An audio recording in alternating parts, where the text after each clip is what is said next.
Black mental health matters, and it is criminal how few people in the field are culturally competent enough to address it. I'm Alex. We're going to explain that, plus I'll tell you what you can do right now to start addressing your mental health. During and after the protest movement in 2020, there were a flood of people seeking to get mental health support, especially for Black therapists. The problem is, only 5% of the psychology workforce is Black. I was one of those people trying to get help myself, which means that with such a small workforce, that most people were not going to get a Black therapist.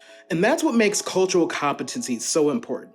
Cultural competency is basically being able to understand your own culture, your own background, your own lifestyle, your own way of being, and notice how it's different from other people, especially the folks that you're treating, and how you can appreciate and respect that in regards to helping them heal.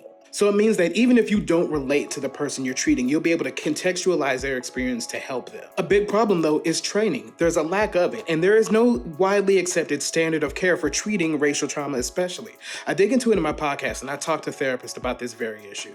That's when I learned that even in the educational system for practitioners, it's not there. I had to really hunt and peck to put my whole program together in terms of dealing with helping people to heal. So in my podcast, you can find the link in the bio. I talked to several Black therapists about the issue in getting trained, the issue with cultural competency, and the efforts that are slowly starting to happen to make sure that more people are getting the help that they need. So I told you at the top that I would give you one thing you could do right now to help address your mental health. And this one, I only recommend you do it sparingly, same thing that therapists have told me. But if you need to feel something, if you're in an emotional tight spot and you just need like a wake-up call, grab some ice. You can either put it on your hand or the back of your neck.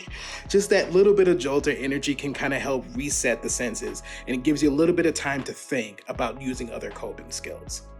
I'm not saying that it'll be easy, but I'm saying it'll be worth it.